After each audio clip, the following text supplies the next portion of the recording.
இயலிசை பாரதி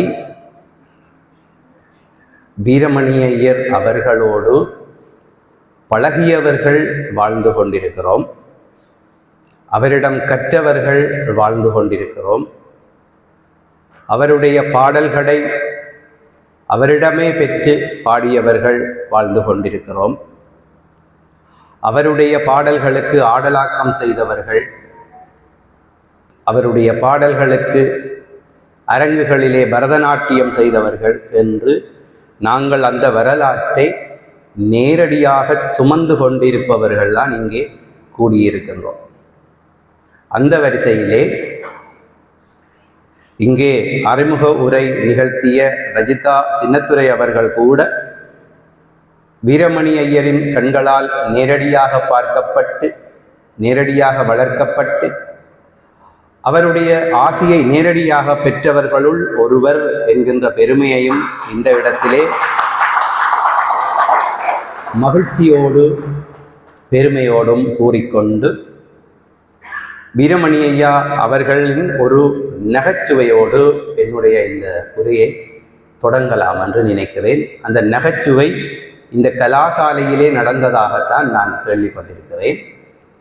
அவர் விரிவுரையாளராக இருந்த காலத்திலே அவருடைய அதிபர் அவரை அழைத்து, உங்களுடைய கற்றல் செயற்பாடுகள், கற்பித்தல் செயற்பாடுகள் எப்படி உள்ளன என்று கேட்டிருக்கிறார். வீரமணி ஐயா சொன்னாராம், பிள்ளைகள் நல்ல ஆர்வமாக இருக்கினம், ஆனால் தாளம் தான் இல்லை. அப்படியா என்று கேட்ட அதிபர் ஒரு வாரத்துக்குள் வீரமணி ஐயா அவர்களை அழைத்து ஒரு பெட்டியை கொடுத்தாராம். இந்த பெட்டி நிறைய தாளம் இருக்குது, நீங்கள் கூட பிள்ளைகளுக்கு கொண்டே கொடுங்க. அப்போ வீரமணி ஐயர் அவர்கள் குறிப்பிட்ட தாளம் என்கின்ற சொல்லின் பொருள் வேறு, அதிபர் அவர்கள் புரிந்து கொண்ட பொருள் வேறு. இது எங்களுடைய துறையிலே, அதாவது இந்த கலைத்துறையிலே இருக்கின்ற மிக உச்சமான ஒரு நகைச்சுவை. அந்த நகைச்சுவை எப்படி பார்க்கப்படுகின்றது என்றால், எங்களுடைய இந்த நுண்கலைத்துறை சார்ந்து அறிவியல் சார்ந்தவர்கள் எப்படி எங்களை அணுகுவார்கள் என்பதற்கான ஒரு சிறந்த எடுத்துக்காட்டு. அது இன்று வரை பல்கலைக்கழகத்திலும் அது தொடர்கிறது. சுருதிப்பட்டியோடு தான் சங்கீதம் கற்பிக்க வேண்டும் என்று பாடத்திட்டத்தில் போட்டீர்களா என்று என்னை ஒரு பேராசிரியர் கேட்டிருக்கிறார். அதை நீங்கள் பாடத்திட்டத்தில் போட்டீங்களா என்று.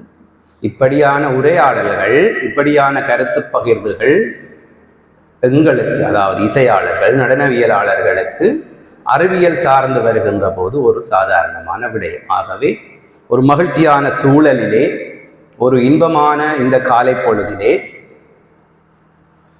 வீரமணி ஐயர் அவர்களுடைய செயற்பாடுகள், அவருடைய சாதனைகள், அவர் விட்டு சென்ற பணி, அவற்றை நாங்கள் இந்த இடத்திலே சிந்திப்பது சால பொருத்தம். கடந்த ஆண்டு இதே நினைவு நிகழ்விலே உரை நிகழ்த்திய திருமதி மதிவாணி அவர்கள் மிகச் சிறப்பான ஒரு உரையை வழங்கியிருந்தார். தயவு செய்து அவருக்கு உங்களுடைய பாராட்டை தெரிவித்துக் கொள்ளுங்கள். ஒரு அற்புதமான ஒரு ஆவணமாக நான் அதனை பார்த்தேன், ரசித்தேன். எவராவது வீரமணி ஐயர் அவர்கள் பற்றிய ஒரு தகவல் கேட்டால் எங்களிடம் அந்த காணொளியை கொடுக்கலாம், நம்பி கொடுக்கலாம். அப்படி ஒரு ஒழுங்காக வரிசைப்படுத்தப்பட்டு அவர் அதனை இங்கே அளிக்க செய்திருந்தார். நான் இன்றைய தினம் ஈழத்தின் தமிழிசை மரபிலே வீரமணி ஐயர் பெறுகின்ற முக்கியத்துவம் என்கின்ற ஒரு கருப்பொருளிலே, எண்ணத்திலே என்னுடைய உரையை நிகழ்த்தலாம் என்று நினைக்கிறேன். ஈழத்தினுடைய தமிழிசை என்றால் அது என்ன என்கின்ற ஒரு கேள்வியும் இருக்கிறது. தமிழிசை என்றால் என்ன என்கின்ற ஒரு கேள்வியும் இருக்கிறது. தமிழிசை என்கின்ற ஒரு மரபு இந்தியாவிலும் இலங்கையிலும் ஏன் ஏற்பட்டது என்கின்ற ஒரு பெரும் கேள்வியும் அதற்கான தெளிவான விடையும் எங்களிடம் உண்டு. உண்மையிலே கர்நாடக இசை என்கின்ற பெயர் இடையிலே எங்களுடைய தமிழிசைக்கு ஏற்பட்ட ஒரு பெயர்தான். தமிழர்கள் வளர்த்த இசை பிற மொழி சார்ந்தவர்களின் ஆட்சிக்கு உட்பட்டு அவர்களுடைய அதிகாரத்தின் வன்மையால், அதிகாரத்தினுடைய அந்த பண்பினாலும் அந்த அணுகுமுறையாலும் தான் தமிழிசைக்கு இப்படியான ஒரு பெயர் ஏற்பட்டது. குறிப்பாக அது தமிழ்நாட்டிலே நாயக்கர் காலத்திலே ஏற்பட்டதாக சொல்லப்படுகிறது. தமிழிசை என்றால் என்ன, கர்நாடக இசை என்றால் என்ன என்பதற்கு மிகச் சுருக்கமாக நான் சொல்லுகின்ற உதாரணம், யாழ்ப்பாணம் எப்படி ஜெஃப்னாவாக மாறியது, மட்டக்களப்பு எப்படி பற்றிக்கலோவாக மாறியது, பருத்தித்துறை எப்படி பொயின் பிட்ரோவாக மாறியது என்று கேட்டால் அதற்கு என்ன விடை கிடைக்கிறதோ அதே பண்புடைய விடையைத்தான் நாங்கள் தமிழிசை எப்படி கர்நாடக இசையாக மாறியது என்பதற்கான விடையாக கொள்ள முடியும். ஆனால் இன்று அது உலகமயப்பட்டு உலகின் ஏனைய இசையாளர்கள், ஏனைய இனத்தவர்கள் எல்லாம் கர்நாடக இசை என்றே இதனை அடையாளப்படுத்திக் கொள்கிறார்கள். எங்களுடைய தமிழ் இசையின் கிளைகளாகத்தான் பிற மொழி பாடல்களும் எங்களுடைய இசை மரபிலே வருகின்றன. நாங்கள் சங்கீத மும்மூர்த்திகள் என்று தியாகராஜ சுவாமிகள், முத்துசுவாமி தீட்சிதர், சியாமா சாஸ்திரிகள் போன்றவர்களை குறிப்பிடுகிறோம். இவர்கள் கர்நாடக இசை மும்மூர்த்திகள். இவர்கள் 17ஆம் 18ஆம் நூற்றாண்டுகளிலே தான் அறிமுகமாகிறார்கள். அப்படியானால் இவர்கள் காலத்திற்கு முன்னர் தமிழர்களிடம் இசை இருக்கவில்லையா? எங்களுடைய சங்க இலக்கியத்திலிருந்து எங்களுடைய இலக்கியங்கள் அனைத்துமே தமிழ் இசைதான். எங்களுடைய செய்யுள் மரபு என்பது தமிழ் இசைதான். யாப்பிலக்கணம் என்பது அது ஒரு வகையான இசை கட்டுப்பாடுதான். ஆகவே தியாகராஜ சுவாமிகள் தஞ்சையிலே, திருவையாறிலே பிறந்து வளர்ந்து தன்னுடைய தாய்மொழியாகிய தெலுங்கிலே பாடல்களை இயற்றுகிறார். தியாகராஜ சுவாமிகள் தெலுங்கிலே பாடல்களை இயற்றினார் என்றால் அவர் எந்த இசையை கற்றார் என்கின்ற கேள்வி இங்கே இருக்கிறது. அவருக்கு இசை கற்பித்தவர்கள் யார் என்கின்ற கேள்வி இங்கே இருக்கின்றது. வரலாறுகள் என்ன சொல்கின்றன என்றால், அருணாச்சல கவிராயருடைய ராமநாடக கீர்த்தனைகள் தியாகராஜ சுவாமிகளுக்கு பெரும் முன்னுதாரணங்களாக இருந்திருக்கின்றன. தியாகராஜ சுவாமிகளுடைய தாயார் அருணாச்சல கவிராயருடைய பாடல்களை பாடித்தான் தியாகராஜ சுவாமிகளை வளர்த்தார் என்று சொல்லப்படுகிறது. இப்படியான மரபிலே பிற்காலத்திலே தமிழ்நாட்டிலே தமிழிசை புறக்கணிக்கப்பட்டு மழுங்கடிக்கப்பட்ட காலத்திலே பிற மொழி பாடல்கள் மேலோங்கி வந்ததால் பிறமொழி பாடல்கள் மீதான போராட்டமாக தமிழிசை மேற்கிளம்பி வருகிறது. தமிழிசை இயக்கம் மேற்கிளம்புகின்றது. அதன் தொடர்ச்சியாக ஈழத்திலும் தமிழிசை செயற்பாடுகள் முன்னெடுக்கப்பட்டு அண்ணாமலை தமிழிசை மன்றம் நல்லூரிலே செயற்பட்டது. அது நீண்ட காலமாக செயற்பட்டு அதனுடைய ஒரு மிக பிரதானமான ஒருவராக சங்கீத பூசணம் பாலசிங்கம் அவர்கள் நீண்ட காலம் பணியாற்றி இருக்கிறார். தமிழிசையை வளர்த்திருக்கிறார். தமிழிசை விழாக்கள் நடைபெற்றிருக்கின்றன. ஆகவே தமிழிசை என்றால் என்ன என்கின்ற அந்த சிந்தனை இப்பொழுது உங்களுக்கு புரிந்திருக்கும். அது ஒன்றும் புதிய பொருள் அல்ல. எங்களுடைய மொழி என்பது இசையோடு இரண்டர கலந்திருக்கின்றது, இசைபட வந்திருக்கின்றது. உரைநடை என்பது மிக பிற்பட்ட காலத்திலே ஏற்பட்டதாக சொல்லப்படுகிறது. செய்யுள்கள் யாப்பிலக்கணம் இல்லாமே, யாப்பிலக்கணம் என்பது உண்மையிலே ஒரு வகையான இசை வரன்முறைதான். இப்படி ஈழத்திலும் இந்த செந்நெறி இசை, அதாவது கர்நாடக இசை பரவிய போது தமிழ்நாட்டில் ஏற்பட்ட தமிழிசை சார்ந்த சிந்தனை ஈழத்திலும் ஏற்படுகிறது. இப்படி ஈழத்திலே ஏற்பட்ட தமிழிசை மரபிலே, தமிழிசை சிந்தனையிலே, தமிழிசை சார்ந்த செயற்பாட்டிலே இயலிசை வாரதி வீரமணி ஐயர் அவர்கள் மிக முக்கியமான ஒரு இடத்தை பெறுகின்றார். இப்படி பார்த்தால் உண்மையிலே நாங்கள் தமிழிசையினுடைய மூலவர்களாக அல்லது கவிராயர்களாக நாங்கள் ஈழத்து பூதந்தேவனாரில் இருந்து நாங்கள் வரிசைப்படுத்திக் கொள்ளலாம். ஈழத்து பூதந்தேவனார், ஆறுமுக நாவலர், சுவாமி விபுலானந்த அடிகள், யோக சுவாமிகள், பொன்னாலை கிருஷ்ணபிள்ளை, நவாலியூர் சோமசுந்தர புலவர், அருட்கவி வினாசித்தம்பி புலவர், பொன்னாலை சிவகுருநாதன், மீசாலையூர் ஏரம்பமூர்த்தி, மட்டக்களப்பு முழக்கம் முருகப்பா, மூனா கணபதி பிள்ளை என்று பல கவிராயர்கள் நூற்றுக்கணக்கான பாடல்களை, இசைப்பாடல்களை இயற்றியிருக்கிறார்கள்.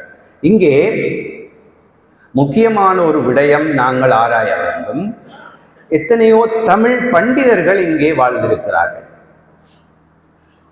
எத்தனையோ தமிழ் சாதனையாளர்கள் வாழ்ந்திருக்கிறார்கள் என்றால் அவர்கள் இந்த பாடல்களை இயற்றவில்லையா என்கின்ற ஒரு கேள்வி இருக்கிறது. இசை மரபிலே சந்தத்திற்கு வருகின்ற பாடல்களைத்தான் தாளத்தோடு பாட முடியும்.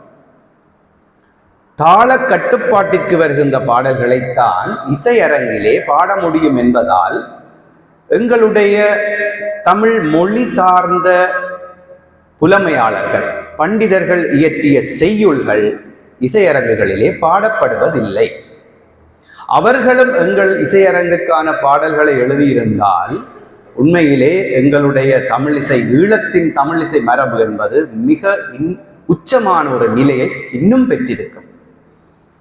ஒரு சிலர்தான் இவ்வாறு அக்கறை கொண்டிருக்கிறார்கள். அவர்களுள் நான் இங்கே குறிப்பிட்டவர்கள் முக்கியமானவர்கள். எடுத்துக்காட்டாக பண்டிதமணி கணபதி பிள்ளை அவர்கள் கீர்த்தனை பாடல்களை இயற்றவில்லை. முல்லை மணி அவர்கள் கீர்த்தனைகளை இயற்றவில்லை. இவர்கள் ஏன் இயற்றவில்லை என்றால் அது ஒரு தனி ஆய்வுக்குரியது. அவர்களிடம் இசையாளர்கள் சென்று அதை கேட்கவில்லை. இசையாளர்கள் அவர்களோடு தொடர்பு கொண்டிருந்தால் அவர்களால் இந்த பாடல்களை இயற்றியிருக்க முடியும். ஆகவே எங்களுடைய தமிழ் சொத்துக்களாக விளங்குகின்ற இந்த தமிழ் மொழியியலாளர்கள் கீர்த்தனைகளை எங்களுக்கு வழங்காமல் போனமைக்கான காரணங்களாக நான் எங்கள் கலைஞர்களைத்தான் சொல்லுவேன். சொக்கனையா அவர்கள் திருப்புகழ்களை இயற்றியுள்ளார், கீர்த்தனைகளை இயற்றவில்லை. திருப்புகழ் பாடல்களை தாராளமாக இயற்றியிருக்கின்றார். இப்படியான இந்த வரிசைப்படுத்தலிலே வீரமணி ஐயர்கள் அவர்கள் எப்படி முக்கியத்துவம் பெறுகிறார்? பலர் பாடல்களை இயற்றியிருந்தாலும் தன்னுடைய பாடல்களுக்கு இசையையும் வழங்குகின்ற ஒருவராக வீரமணி ஐயர் அவர்கள் வருகிறார். ஏனையோர் கவிதைகளை மட்டும் இயற்றியிருக்கிறார்கள். இங்கேதான் வீரமணி ஐயர் அவர்கள் முக்கியத்துவம் பெறுகிறார். தன்னுடைய பாடல்களுக்கு இசை வழங்கியவராகவும் ஆடலாக்கம் செய்த ஒருவராகவும் அவர் பன்முக ஆளுமை கொண்டவர் என்பதை இங்கே நாங்கள் பார்த்தோம். அதை நாங்கள் நேரே கண்டிருக்கிறோம். அவர் ஒரு சிறந்த விமர்சகராக இருந்திருக்கிறார். நாட்டிய நாடகத்தினுடைய, ஈழத்தினுடைய நாட்டிய நாடக மரபின் முன்னோடியாக இருப்பவர் வீரமணி ஐயர் அவர்கள். அவர் எண்ணற்ற நாட்டிய நாடகங்களை எழுதியிருக்கிறார். அந்த நாட்டிய நாடகங்களுக்கான பாத்திரங்களை மிகச் சிறப்பாக அங்கே படைத்திருக்கின்றார். நாட்டிய நாடகங்களிலே அவர் கையாண்ட இசை மரபு செந்நெறி இசை மரபு. அவர் சங்கீதத்திலிருந்து சற்றும் விலகிச் செல்லவில்லை. தற்காலத்திலே நாட்டிய நாடகம் என்பது திரைப்படங்களுக்கு நிகராக, திரைப்படங்களுக்கு போட்டியாக அது மாறியிருக்கிறது. எங்களுடைய கலைமரபுகள் அனைத்துமே இப்பொழுது திரைப்படங்களோடும் திரையரங்குகளோடும் போட்டி போடுவதை நாங்கள் அவதானிக்கின்றோம், ஆலயங்கள் உட்பட. அதை நீங்கள் அறிந்திருப்பீர்கள். இவ்வாறான ஒரு நிலையிலே இயலிசை பாரதி வீரமணி ஐயர் அவர்களுடைய பாடல்களை 3 வகையாக வகைப்படுத்தலாம். எப்படி என்றால், அவரே இசையமைத்த பாடல்கள், இந்திய இசையாளர்கள் இசையமைத்த பாடல்கள், ஈழத்தின் பிற இசையாளர்கள் இசையமைத்த பாடல்கள். அப்படி அவர் இசையமைத்த பாடல்களுள் மிக முக்கியமாக எல்லோருடைய மனங்களையும் கவர்ந்த ஒரு பாடல் கல்யாண வசந்த மண்டபத்தில், கல்யாண வசந்தம் ராகம். அவரே வதியும் நெல்லை பதி, இப்படியான பாடல். அவர் தான் வாழ்ந்த காலத்திலே பதங்களை இயற்றி தானே பாடி ஒலிப்பேழையிலே பதிவு செய்து கொடுப்பார். பாடல்களை பாடகர்கள் மேலும் செழுமைப்படுத்தி பாடுவார்கள். இதுதான் வீரமணி ஐயா அவர்களுடைய சிறப்பு. அதாவது தான் இயற்றிய பாடலுக்கு தானே இசையூட்டி அதனை பாடி ஒரு கேட்கக்கூடிய ஒரு பாடலாக கலைஞர்களிடம் வழங்குவார்.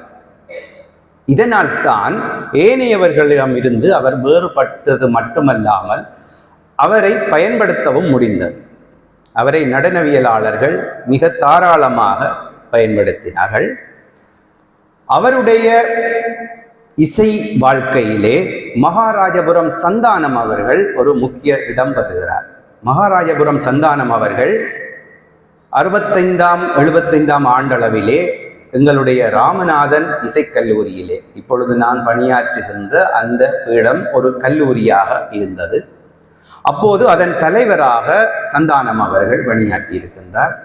அந்த காலத்திலே இருவருமாக சந்தித்து பாடலை வீரமணி ஐயர் அவர்கள் இயற்றுவதும் சந்தானம் அவர்கள் இசையமைப்பதும் ஒரு வழக்கமாக இருந்திருக்கிறது. அப்படி இசையமைத்த பாடல்களுள் என்முகம் பாரையா சண்முகனே என்கின்ற பாடல் சந்தானம் அவர்கள் இசையூட்டியது. சின்ன வயதினில் நீ செய்த குறும்பை எல்லாம் சிந்தனை செய்து பாரடா என்கின்ற பாடல் சந்தானம் அவர்கள் இசையமைத்தது. செல்லக்கனிவாயால் சொல்லடா கண்ணே என்கின்ற பாடல் சந்தானம் அவர்கள் இசையமைத்தது. சாரங்கன் மருகனே சாவேரி பாலகனே என்கின்ற பாடல் ராகமாளிகை, அதுவும் மகாராஜபுரம் சந்தானம் அவர்கள் இசையமைத்தது. ஏனைய பல பாடல்களை, குறிப்பாக எங்களுடைய மறைந்த வர்ண ராமேஸ்வரன் அவர்கள் ஏராளமான பாடல்களை அரங்கேற்றங்களிலே பாடியிருக்கிறார். தற்காலத்திலே எங்களால் முடிந்தளவு அவருடைய பாடல்களை நாங்கள் பாடிக்கொண்டிருக்கிறோம். அதைவிட அவர் ஆலயங்களுக்கான ஊஞ்சல்களை பாடியிருக்கிறார், ஆலயங்கள் மீதான பக்தி பாடல்களை பாடியிருக்கிறார், கீர்த்தனைகளை பாடியிருக்கிறார்.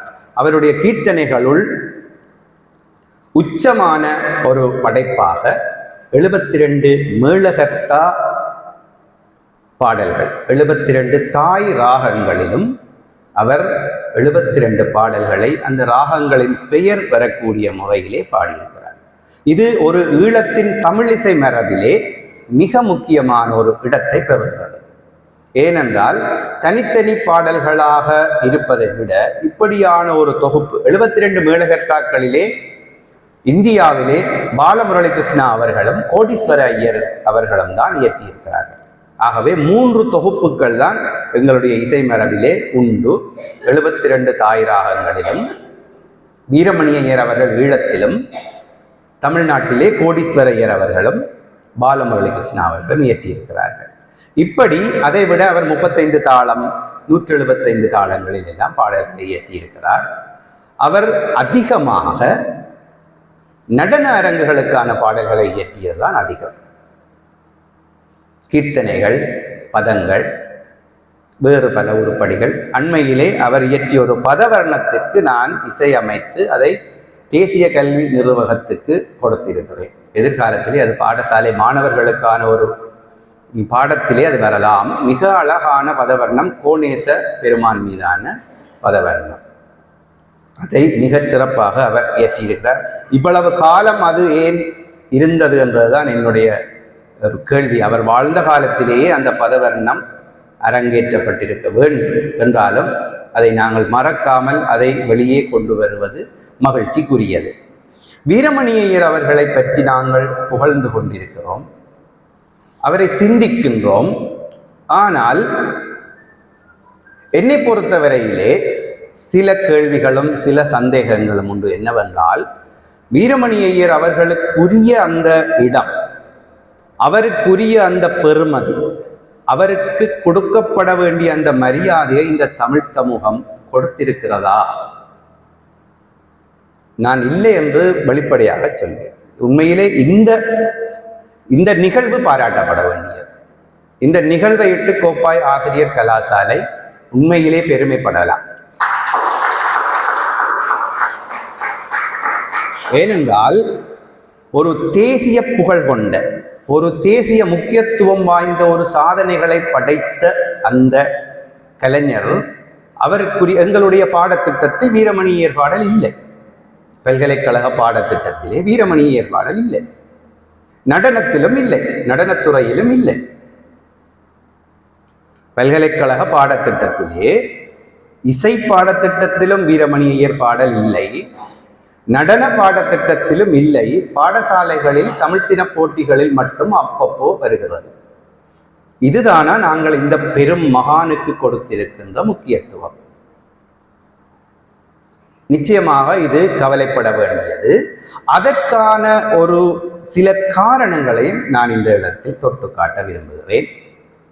உண்மையிலே நாங்கள் வீரமணியர் என்ற உடனேயே கற்பகவல்லி என்கின்ற பாடலை தொட்டுத்தான் அவரை அறிமுகம் செய்கிறோம். இது என்னை பொறுத்தவரையிலே துறை சார்ந்து ஒரு பலவீனமான அணுகுமுறை. எப்படி என்றால், கற்பகவல்லி என்கின்ற பாடல் சினிமா நட்சத்திரமான டி.எம். சௌந்தரராஜன் அவர்களால் பாடப்பட்டிருக்கிறது. சினிமா கவர்ச்சி கொண்ட டி.எம். சௌந்தரராஜன் அவர்களால் இந்த பாடல் பாடப்பட்டதால் அது எல்லோர் மனதிலும் புகழ் பெற்றது, எல்லாராலும் ரசிக்கப்பட்டது. இது ஒரு பக்தி பாடல் பண்புடையதாக இருக்கின்றது. இசையாளர்களினுடைய அந்த கவனத்திற்கு வீரமணி ஐயர் கொண்டு செல்லப்படாததற்கு ஒரு காரணம் இந்த பாடல். இதுதான் உண்மை. அந்த பாடல் என்பது சங்கீத மரபிலே ஒரு கனதியான பாடல் என்று ஒரு பொருள் இருக்கிறது, சில்லறை பாடல் என்று ஒரு பொருள் இருக்கிறது. கனதியான பாடல் என்கின்ற வகைக்குள் இதனை நாங்கள் அடக்க முடியாது. வீரமணி ஐயா அவர்களுடைய பாடல்களை ஈழத்தினுடைய இசை மரபிலே கச்சேரியின் நிறைவில் தான் பாடிக்கொண்டிருக்கிறோம். தொடக்கத்தில் பாடவில்லை, பிரதான உருப்படியாக பாடவில்லை. நாங்கள் கச்சேரி முடிவிலே தான் செல்லக்கனிவாயால் பாடுவோம், சின்ன வயதினில் நீ செய்த குறும்பை எல்லாம் பாடுவோம், சாரங்கன் மருகனே பாடுவோம், கல்யாண வசந்த மண்டபத்தில் பாடுவோம். இப்படியான பாடல்களை எல்லாம் நாங்கள் ஒரு சில்லறை பாடல் என்கின்ற அந்த இடத்தை கொடுத்தோமே தவிர வீரமணி ஐயா அவர்களுடைய பாடல்களை நாங்கள் சரியான இடத்தில் வைக்கவில்லை, இசையாளர்கள் வைக்கவில்லை. அதற்கு காரணம், எடுத்த எடுப்பிலேயே எல்லோரும் சௌந்தரராஜன் ஊடாக அவரை புகழ்படுத்துவது. இதை இங்கே கற்ற சமூகத்தினர் இருக்கிறீர்கள், புரிந்து கொள்ளுங்கள். இந்த அணுகுமுறையும் இந்த பார்வையும் எந்த கண்ணாடிக்குள்ளாக நாங்கள் வீரமணி ஐயர் அவர்களை பார்த்தோம் என்பதிலே பலவீனம் இருக்கிறது. உண்மையிலே இன்று வரை நாங்கள் ஒரு சினிமாவிற்கு அடிமைப்பட்ட சமூகமாக, இன்னும் ஒரு நாட்டினுடைய பொழுதுபோக்கு கலையை தலையில் வைத்து ஆடுகின்ற ஒரு கூட்டமாக நாங்கள் இருக்கிறோம். அது தவறு, மிகவும் தவறு. நான் பல பிரச்சனைகளை எதிர்கொண்டிருக்கிறேன் இப்படியான விமர்சனங்களால். இன்று சைவாலயம் என்பது முழுமையாக திரையரங்கா இல்லை, அது ஆலயமா என்று நான் கவலைப்படுகின்ற அளவுக்கு இருக்கிறது. என்ற நான் அன்றாடம் ஆலயங்களுக்கு சென்று வருகிறேன்.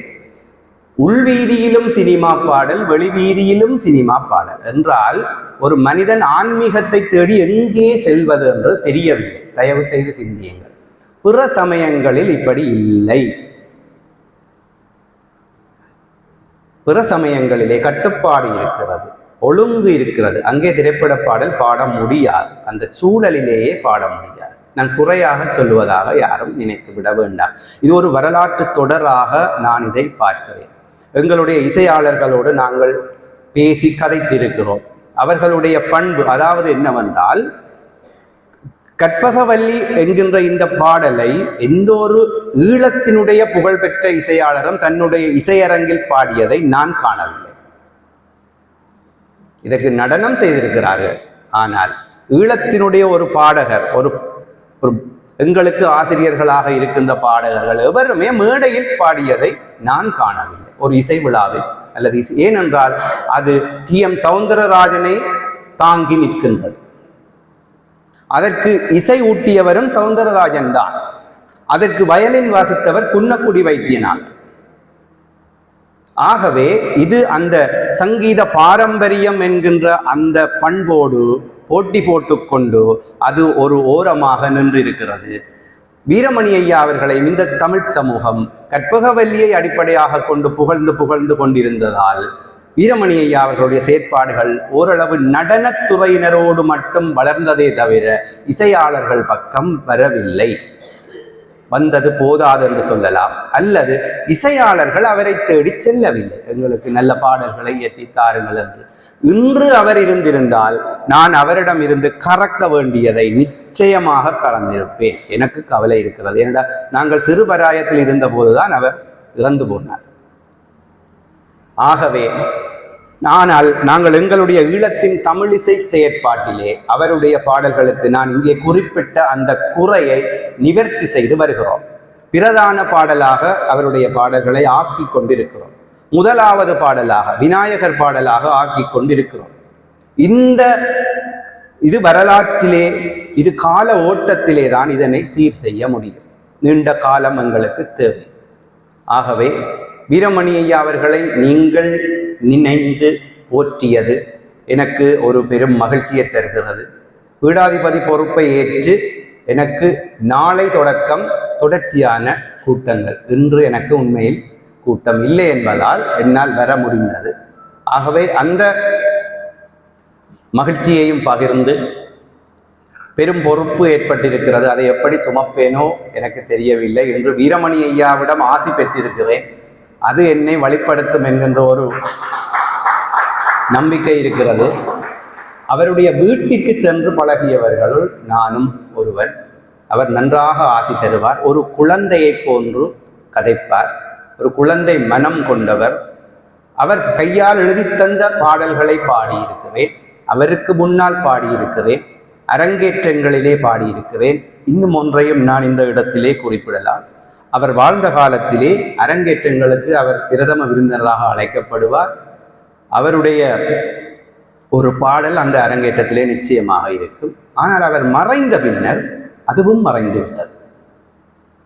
மிக அரிதாகத்தான் அவருடைய பாடல்கள் நடன அரங்குகளுக்கு வருகிறது. ஆகவே ஒருவர் மறைந்த பின்னர் நாங்கள் மிக இலகுவாக மறந்து போகிறோம் என்கின்ற ஒரு செய்தியும் இங்கே இருக்கிறது. வீரமணி ஐயா அவர்களுடைய அந்த ஒரு நல்ல கருத்தை நான் பல இடங்களிலே சொல்லி நான் புகழ் பெற்றிருக்கிறேன். ஆனால் அதை வீரமணி ஐயா அவர்களுடைய கருத்து என்று சொல்லித்தான் சொல்லுவேன். அவர் அரங்கேற்றங்களிலே சொல்லுவார், இந்த அரங்கேற்றத்திலே ஒரே ஒரு குறை என்பார். அரங்கு அப்படியே உறைந்து போகும். ஒரு குறையும் இல்லையே என்பதுதான் ஒரு குறை என்று சொல்லுவார். அது உண்மையிலே அந்த இடத்திலே அது மிக பொருத்தமாகவும் எல்லோரையும் மகிழ்விக்கின்ற இன்புறச் செய்கின்ற ஒரு சொல், ஒரு வாழ்த்து அப்படி இருக்கும் என்று கூறி, எனக்கு மிகவும் பிடித்த வீரமணி ஐயர் அவர்களுடைய ஒரு பாடல், அதன் ஒரு பல்லவியை இந்த இடத்திலே பகிரலாம் என்று நினைக்கிறேன். லண்டன் மாநகரத்தில் சென்றும் அங்கேயும் எங்கள் இயலிசை பாரதி ஐயா அவர்களுடைய நினைவாக இந்த பாடலை என்னால் பாட முடிந்தது.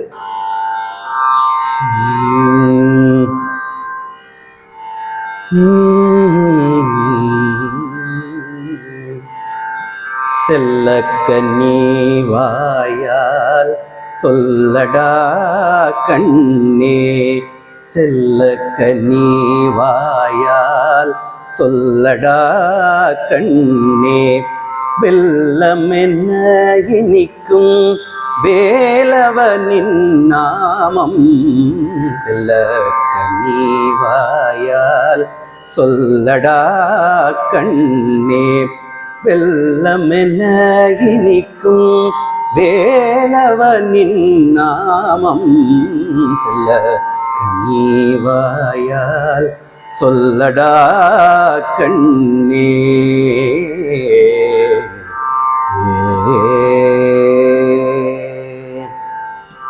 செல்வ குமரன் குகன்,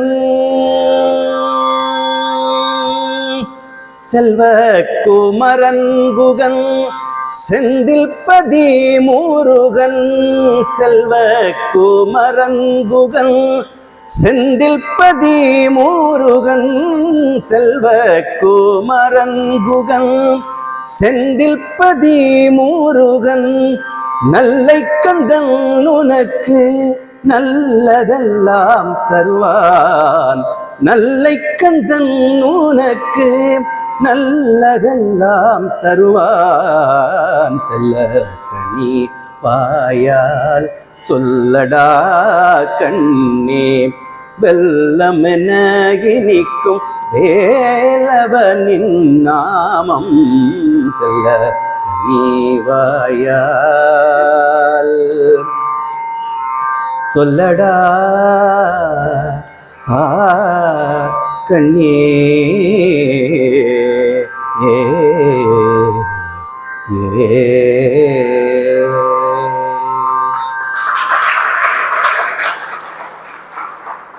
என்னை இங்கே அழைத்து என்னுடைய உணர்வுகளை பகிரச் செய்த இந்த கலாசாலை சமூகத்திற்கும் குறிப்பாக முதல்வர் செந்தமிழ் சொல்லருவி லலிசன் அவர்களுக்கும் அறிமுக உரை நிகழ்த்திய எங்களுடைய சிரேஷ்ட மாணவி அவர் எனக்கு சிரேஷ்ட மாணவியாக ராமநாதன் பல்கலைக்கழகத்திலே பயின்ற அக்கா ரஜிதா அக்கா அவர்களுக்கும் ஏனைய அனைத்து நட்பு உள்ளங்களுக்கும் என்னுடைய நன்றியை கூறி விடைபெறுகிறேன். நன்றி, வணக்கம்.